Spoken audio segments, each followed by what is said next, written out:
Okay, so today I just want to see how long I can go without blinking. I just filmed it already, 11 minutes, but I blinked like halfway through without realizing. Then I rewatched it and saw I blinked. So I'm redoing it now. If you want proof of that, just say in the comments and I'll upload that video. But yeah.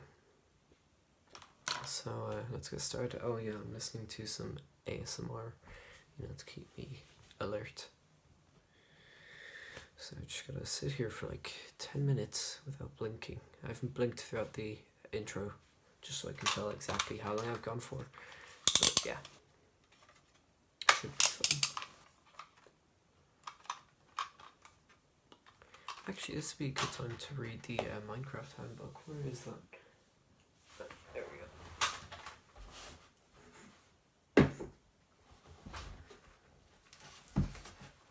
Minecraft Combat Manual. Let's get reading.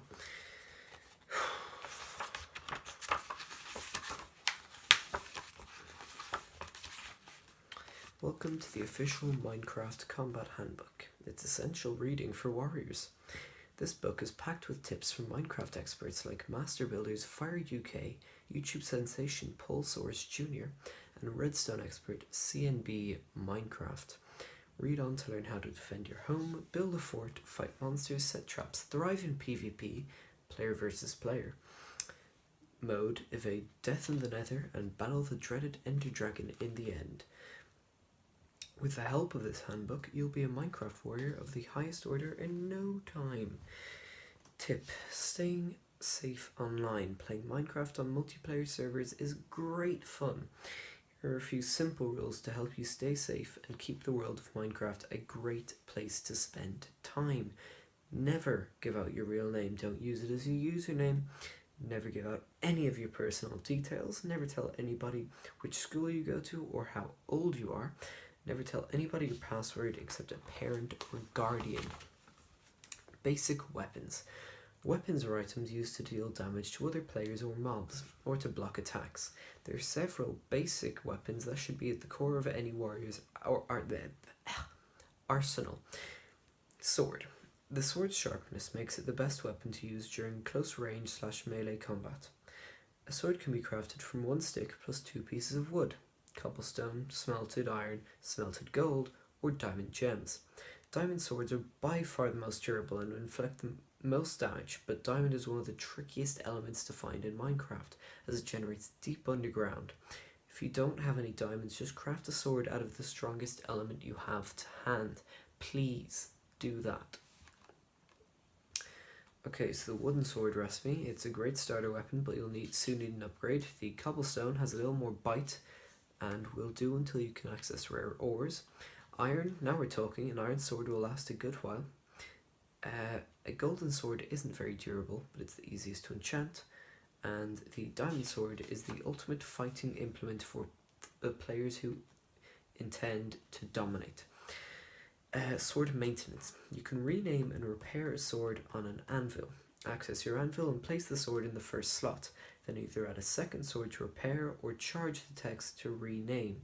The cost and experience points will appear at the bottom. An anvil can be crafted from 3 iron blocks and 4 iron ingots. Basic weapons. Continued. Bow and arrow. The main advantage of a bow and arrow is that, unlike a sword, you can use it from a distance and keep out of range of your enemy's attack. A bow can be crafted from 3 sticks and 3 pieces of string. It's also got a durability of 385. Arrows can be crafted from flint, obtained by mining gravel, a stick, and a feather, dropped by chickens when they die. A fully charged bow and arrow can deal 9 points of damage per hit. That's not too shabby. To charge your bow, just hold down on the use item button until it begins to shake. This will make the arrows go further and do maximum damage. It takes just 1 second to fully charge, which is very useful when you're in a fight.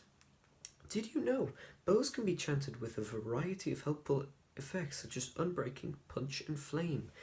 And then turn to pages 38 to 41 for more information on enchanting. We'll be doing that later, don't worry, we're on page 11 now. Page 11, what? Oh, I guess it includes all them. Yeah, it does. It includes all the starter pages that have like barely anything on them. Dispensers. As the name suggests, it is a dispenser is a mechanism that stores and dispenses items. It can be used to fire arrows, eggs, snowballs, and splash potions at your opponents, and it can hold up to 9 stacks of 64 items. A dispenser can be crafted from cobblestone, redstone dust, and a bow.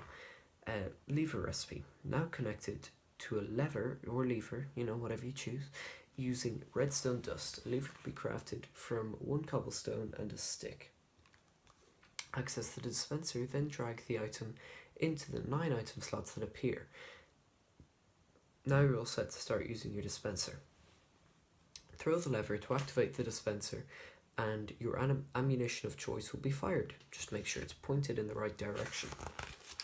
Basic weapons. Continued. Flint and steel. This is a handy tool that allows you to make fire and can be used as a weapon against your enemies. Once crafted, select it in your hotbar and use it on a flammable block to set it to light. Aim for the block underneath your opponent or a block directly in their path and you'll soon get rid of them. My eyes are starting to hurt now. Flint and steel recipe. A flint and steel can be crafted from flint and an iron ingot. Lava bucket. A lava bucket can be used to damage several opponents at once as it allows you to place lava in their path or drop it in on top of them. Find some lava, select a bucket from your hotbar and use it on the lava to collect it. To place the lava, just use the bucket in the desired destination. You'll need 3 iron ingots to make a bucket in which to hold your lava. Warning. You can easily set yourself or your surroundings on fire when using fire or lava. Keep a water bucket in your hotbar to put out any accidental fires, obviously. TNT. Activate the TNT using a flint and steel. Fire a redstone current or another explosion in the near vicinity. If lighting with flint and steel, make sure to get away quickly or else you'll go boom along with the TNT. Craft a block of TNT from 5 gunpowder and 4 blocks of sand. TNT, a simple yet effective way to annihilate an enemy's base. Armor. Minecraft warriors need armor to protect themselves from attack and damage, especially when battling other players. A full set consists of a helmet, chestplate, trousers, and boots. You can craft armor from leather, gold, iron, or diamond. Chainmail armor can sometimes be acquired through villager trading, if a mob drops it when it dies. These substances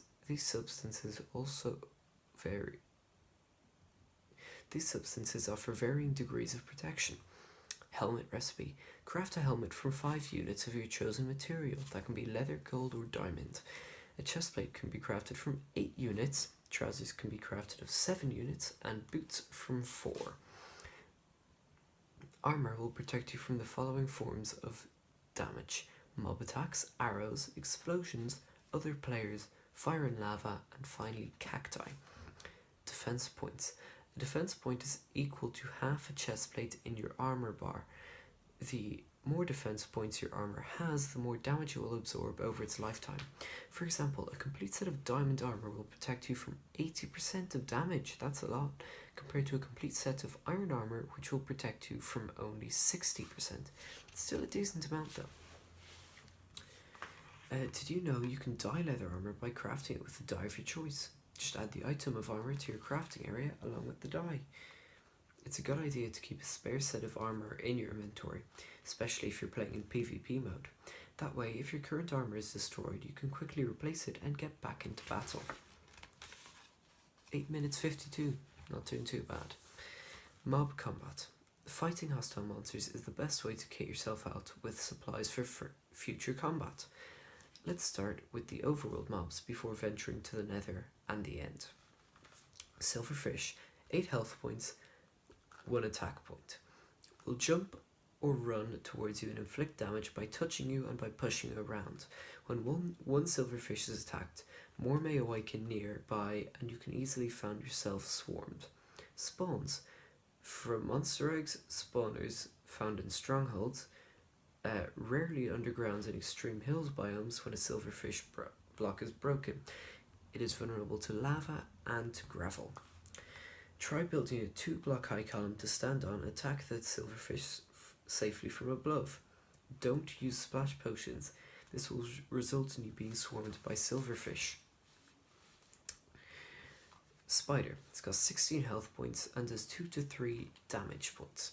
Will leap towards you and hit you inflicting damage until you die. Only hostile in low light levels. Once hostile, they will remain so, even in daylight. Spawns. In the overworld, in light levels of 7 or less, it is vulnerable to lava, cacti, TNT, fire, and falling. Lots of vulnerabilities. It drops 0 to 2 string, which can be used to make a bow, or 0 to 1 spider eyes, which can be used to craft potions, obviously.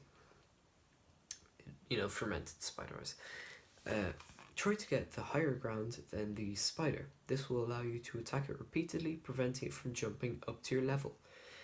Don't let the spider have the high ground. This will give the spider the perfect opportunity to pounce on you from above. Slime, the large one has 16 health points, medium's got 4, and the tiny has 1. The large can attack for 4, medium for 2, and tiny for 0. It will hop towards you and bump into you repeatedly, inflicting damage until you die. How many of these is it? Okay. I think we're going to stop with combat in the nether. It spawns below level 40 in specific chunks at any light level. In swamp biomes between levels 51 and 69, in light levels of 8 or less. It's vulnerable to lava, cacti, TNT, fire, falling, and water. Useful drops. Tiny slimes drop 0 to 2 slime balls, which can be used to make magma cream for potions and sticky pistons. Do lead them to water. Slimes can't swim and will drown if they can't hop out. They also burn in lava, so try forcing them into some. Don't get yourself cornered by a swarm of slimes in a cave. They will soon deal enough damage to overpower you in a restricted space. Creeper has 20 health points. It's got an attack strength of 49 damage, or 97 damage when charged. Its attack method is running at you and exploding in your face, and it spawns in the overworld in areas with a light level of 7 or less, but non-transparent blocks like glass. They don't die when the sun rises. It's vulnerable to lava, cacti, TNT, fire, falling, diamond sword, and the bow and arrow. Who to take with you is the cat and the ocelot, because creepers are scared of them. Ocelots and tamed cats wouldn't hurt to fly, but will send creepers running for the hills. Its useful drops include, its only useful drop is 0 to 2 pieces of gunpowder, which you can use to make TNT and fire charges. Do keep a safe distance to stay out of the range of their explosion. Attack with a bow and arrows before resorting to melee weapons. Don't get too close, especially if you hear a hissing sound. Try to avoid close quarters combat, or you may be blown to pieces. Skeleton. It's got 20 health and does 2 to 6 damage. It will shoot at you with a bow and arrows. In the overworld, it spawns in areas with a light level of 7 or less, but not on transparent blocks like glass or half blocks. It's vulnerable to lava, cacti, TNT, fire, falling, daylight, and the splash potion of healing. Useful drops include 0 to 2 arrows, their bows rarely may be enchanted, and random armor. Rarely, if it's equipped, may be enchanted. Do use its own weapon against it and shoot it from a distance with a bow and arrows. Don't let it pick up any headgear. If it manages to grab a helmet or pumpkin, it will become immune to sunlight. Zombie. This is 20 health and will do 2 to 9 damage. It will amble towards you and touch you to inflict damage until you die. It spawns in the overworld in areas with a light level of 7 or less, but not on transparent blocks like glass. It's vulnerable to lava, cacti, TNT, fire, falling, and splash potions of healing. Useful drops, iron sword, and random armor, rarely if equipped, which can come in handy if you're short on supplies. Do try to lure them out into the sunshine. If they're still hanging around in the shade when day comes, they won't last long. Don't get stuck in a long corridor, and don't let a zombie pick up any headgear, as this will prevent it from catching fire in the sunlight. The witch has 26 health points, wow, that's a lot, and it will throw splash potions of poison, weakness, harming, and slowness at you. It spawns in dimly lit areas, often in witch huts. It's vulnerable to splash potions of poison and instant damage, but they are 85% immune to instant damage, and arrows. Useful drops include 0 to 6 gunpowder, 6, Jesus, which can be used to make TNT. 0 to 6 potion eyes, which can be used in potions, and rarely some potions themselves. Do use a potion and arrows to take a witch out, as the bow's range is further than the witch's splash potion range. Don't set a witch alight with lava or fire, as they will drink a potion of fire resistance. Enderman has 40 health. Wow. Attack strength of 4 to 10 damage and will teleport towards you and hit you, inflicting damage until you die. It spawns in the overworld in areas with a light level of 7 or less and in large numbers in the end. It's vulnerable to lava, cacti, TNT, fire, falling, and water. Useful drops include 0 to 1 ender pearls. You need them to get to the end. Do run for the nearest body of water or lava. Get your back up against a wall to stop them teleporting behind you.